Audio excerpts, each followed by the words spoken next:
Hello সবাইকে, আসসালামু আলাইকুম। কেমন আছেন আপনারা সবাই? আশা করি যে যেখানে আছেন ভালো আছেন, সুস্থ আছেন।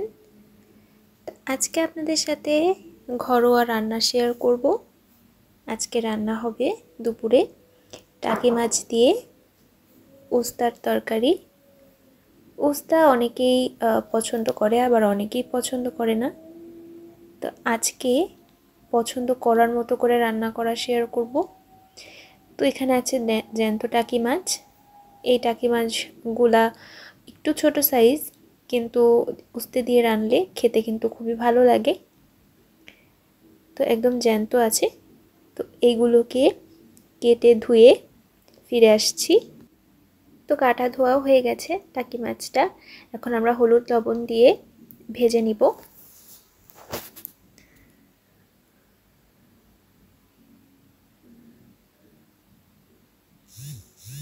একটু হলুদ লবণ দিয়ে হালকা করে ভেজে নিলে তরকারির টেস্টটা অন্যরকম হয়। আবার কেউ কেউ না ভেজেও রান্না করে মাছ। আপনারা চাইলে না ভেজেও রান্না করতে পারেন, কিন্তু আমরা যে কোনো মাছটাই একটু ভেজে খেতে পছন্দ করি। তো কড়াই গরম হয়ে যাওয়ার পরে এখন তেল দিব কিছু পরিমাণে। দেওয়ার পরে আমরা মাছটাকে হালকা পরিমাণ ভেজে নিব।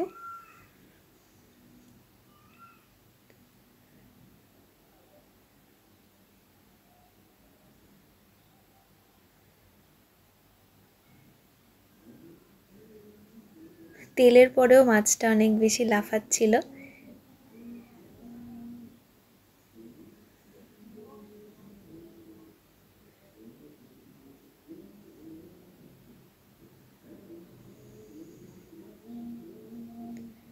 তো মাছ হালকা করে ভাজা হয়ে গেলে উল্টে পাল্টে নিচ্ছি।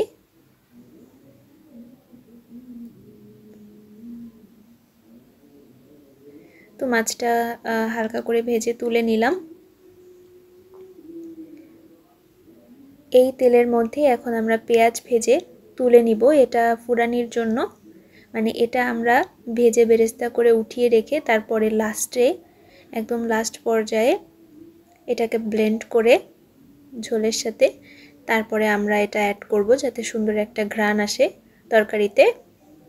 এখন পেঁয়াজটা ভাজা পরে আমরা তুলে নিয়ে এখন আমরা আলু এবং উস্তাটা সুন্দর করে একটু ভেজে নিব।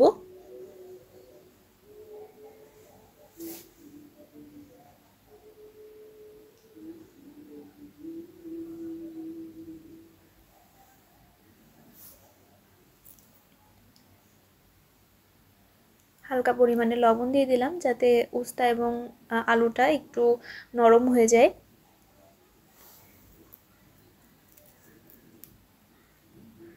একটু হলুদ এবং একটু লবণ অ্যাড করলাম।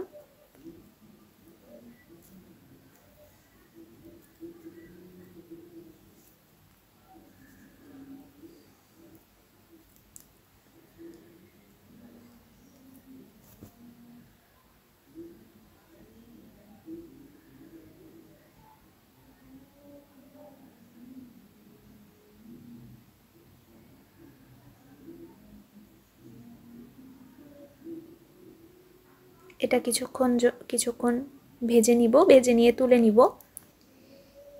আমরা উস্তেটা ভেজে তুলে নিয়েছি। এখন কড়াইতে আর একটু তেল দিয়ে নিলাম। আর একটু তেল দিয়ে তারপরে এখানে দিয়ে দিচ্ছি কাঁচামরিচ এবং পেঁয়াজ বাটা এবং রসুন বাটা দিয়ে সুন্দর করে কিছুক্ষণ ভেজে নিতে হবে। তারপরে অন্য অন্য মশলা অ্যাড করব। তো এই যে উস্তে এবং আলুটা ভাজা হয়ে গেছে, তাই তুলে রেখেছি। এখন আমরা দিয়ে দিচ্ছি ঝালের গুঁড়া, হলুদের গুঁড়া, জিরার গুঁড়া আর লবণ দিয়ে মশলাটা খুব সুন্দর করে কষিয়ে নিতে হবে। একটু একটু করে পানি দিয়ে আমরা মশলাটা খুব সুন্দর করে কষিয়ে নিলাম। এখন দিয়ে দিচ্ছি উস্তা ভাজিটা, যেটা উস্তা এবং আলুটা যেটা আমরা কিছুক্ষণ আগে ভেজে রেখেছি, সেটা দিয়ে সুন্দর করে একটু কষিয়ে তারপরে এখানে আমরা ঝোলের পানি দিয়ে দিব।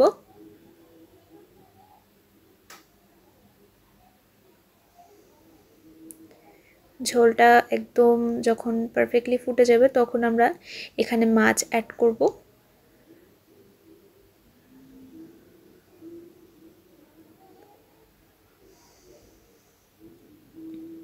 তো মাছ দিয়ে দিয়েছি। এখন পর্যাপ্ত পরিমাণে ঝোল রেখে আমরা নামিয়ে ফেলবো। তো এখানে তরকারিটা নামানোর আগে ওই যে পেঁয়াজ ভাজাটা আমরা করেছিলাম সেটা দিয়ে ঝোল দিয়ে বেটে তারপরে অ্যাড করে দিলাম তরকারির ঝোলের ভিতরে, যাতে করে সুন্দর একটা ফ্লেভার হয় তরকারির মধ্যে।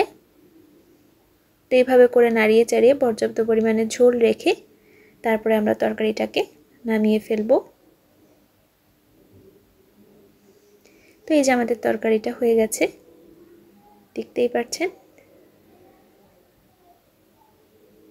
এখন তরকারিটা বেড়ে নিই।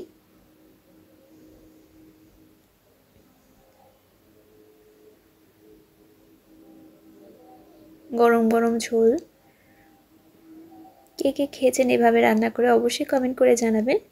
ভালো লেগে থাকলে অবশ্যই আমাদের চ্যানেলটি সাবস্ক্রাইব করবেন, আমাদের আরও বেশি বেশি উৎসাহ দিবেন যাতে আমরা আরও আপনাদের সাথে নতুন নতুন রেসিপি শেয়ার করতে পারি, এবং আমাদের ফেসবুক পেজটি ফলো করবেন। Thanks for watching this video.